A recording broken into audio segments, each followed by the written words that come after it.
നിലമ്പൂർ ഉപതെരഞ്ഞെടുപ്പിൽ ഐക്യ ജനാധിപത്യ മുന്നണിക്ക് ഉജ്ജ്വലമായ വിജയം സമ്മാനിച്ച നിലമ്പൂരിലെ ജനതയോട് ഐക്യ ജനാധിപത്യ മുന്നണിക്ക് വേണ്ടി ഞാൻ ഹൃദയംഗമമായ നന്ദി പറയുന്നു. നിലമ്പൂരിലെ ജനങ്ങൾ കേരളത്തെ മുഴുവൻ പ്രതിനിധാനം ചെയ്താണ് ഈ വോട്ട് രേഖപ്പെടുത്തിയത്. കാരണം കേരളത്തിൽ 9 വർഷക്കാലമായി അധികാരത്തിലിരിക്കുന്ന പിണറായി സർക്കാരിനെ ജനങ്ങളുടെ മനസാക്ഷിയുടെ കോടതിയിൽ വിചാരണ ചെയ്യുന്ന തെരഞ്ഞെടുപ്പാണിതെന്നാണ് UDF നേരത്തെ പ്രഖ്യാപിച്ചത്. ജനങ്ങൾ അവരെ അവരുടെ മനസാക്ഷിയുടെ കോടതിയിൽ വിചാരണ ചെയ്ത് കഴിഞ്ഞ പ്രാവശ്യം 2700 വോട്ടിനാണ് ഞങ്ങൾക്ക് ആ സീറ്റ് നഷ്ടപ്പെട്ടത്. ആ സീറ്റ് 11,000-ലധികം, ഏകദേശം 12,000-ഓളം വോട്ടിൻ്റെ വ്യത്യാസത്തിലാണ് ഞങ്ങൾ തിരിച്ചു പിടിച്ചത്. ഏകദേശം 6 ഇരട്ടി വോട്ട്, 5 ഇരട്ടി വോട്ടാണ്. തൃക്കാക്കരയിൽ ഉമാ തോമസ് വിജയിച്ചത് PT തോമസ് ജയിച്ചതിൻ്റെ ഇരട്ടി വോട്ടിനാണ്.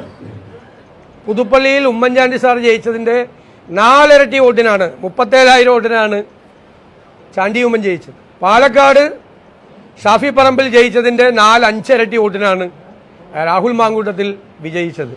40,000 വോട്ടിൻ്റെ ഭൂരിപക്ഷം LDFിനുണ്ടായിരുന്ന ചേലക്കരയിൽ അത് 12,000-ആക്കി കുറച്ചു. ഇപ്പോൾ ഞങ്ങളുടെ വോട്ടൊന്നും പോയിട്ടില്ല. ഞാൻ പറഞ്ഞല്ലോ, ഞങ്ങളുടെ പൊളിറ്റിക്കൽ വോട്ട് അതുപോലെ തന്നെ ഞങ്ങൾക്കുണ്ട്. LDFിൻ്റെ 16,000 വോട്ടാണ് LDFിന് നഷ്ടപ്പെട്ടിരിക്കുന്നത്. 16,000-ഓളം വോട്ടുകളാണ് LDFിന് നഷ്ടപ്പെട്ടിരിക്കുന്നത് കഴിഞ്ഞ പ്രാവശ്യം കിട്ടിയതിനേക്കാൾ.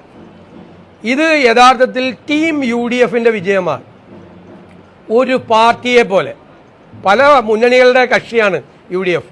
പക്ഷേ UDF നിലമ്പൂരിലും എല്ലാ തെരഞ്ഞെടുപ്പുകളിലും പ്രവർത്തിച്ചിട്ടുള്ളത് ഒരു പാർട്ടിയെ പോലെയാണ്. ഞങ്ങൾ നിയമസഭയിൽ ഞങ്ങൾ ഒരു പാർട്ടിയാണ്. ഞങ്ങൾ നിലമ്പൂരിൽ ഞങ്ങൾ മത്സരിച്ചപ്പോൾ ഒരു പാർട്ടിയെ പോലെയാണ് ഞങ്ങൾ പ്രവർത്തിച്ചത്. യാതൊരുവിധ അപസ്വരങ്ങളും ഇല്ലാത്ത കേരള രാഷ്ട്രീയ ചരിത്രത്തിലെ ഏറ്റവും അതിശക്തമായ മുന്നണിയായി ഐക്യ ജനാധിപത്യ മുന്നണി മാറി എന്നതിൻ്റെ ഏറ്റവും വലിയ തെളിവാണ്. അതിനുവേണ്ടി അഹോരാത്രം ജോലി ചെയ്ത ടീം UDFിൻ്റെ മുഴുവൻ നേതാക്കളെയും, ഐക്യ ജനാധിപത്യ മുന്നണി നേതാക്കളെയും പ്രവർത്തകരെയും ഞാൻ അവരോട് ഹൃദയപൂർവ്വമായ നന്ദി പറയുകയാണ്. ഉത്കണ്ഠയോടുകൂടി ഈ തെരഞ്ഞെടുപ്പ് ഫലത്തിന് വേണ്ടി കാത്തിരുന്ന മുഴുവൻ പേർക്കും അവകാശപ്പെട്ടതാണ് ഈ വിജയം. ഞാൻ പേരെടുത്ത് പറഞ്ഞാൽ ഞാൻ തീരില്ല.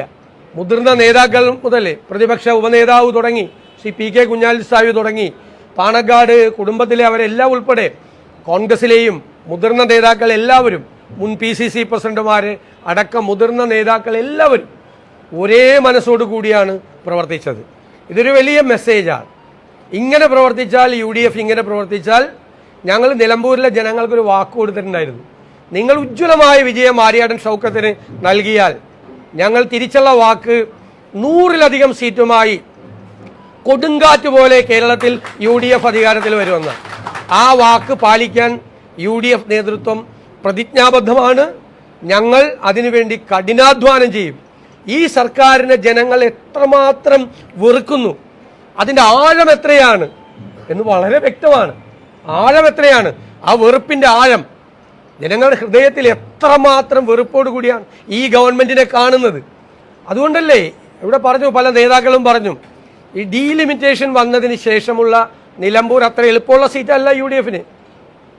അല്ല, കാരണം ഏറ്റവും പ്രധാനപ്പെട്ട UDFിന് വൻ ഭൂരിപക്ഷം കിട്ടുന്ന 2 പഞ്ചായത്തുകൾ വണ്ടൂർ നിയോജകമണ്ഡലത്തിലേക്കും 1 പഞ്ചായത്ത് ഏറനാട് നിയോജകമണ്ഡലത്തിലേക്കും പോയി.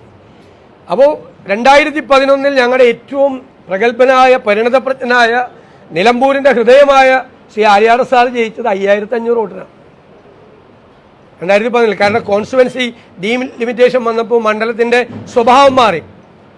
അപ്പോൾ ആര്യാടൻ സാർ ജയിച്ചതിൻ്റെ ഇരട്ടി വോട്ടിൽ 2016 വലിയ വ്യത്യാസത്തിൽ ഞങ്ങൾ തോറ്റത്.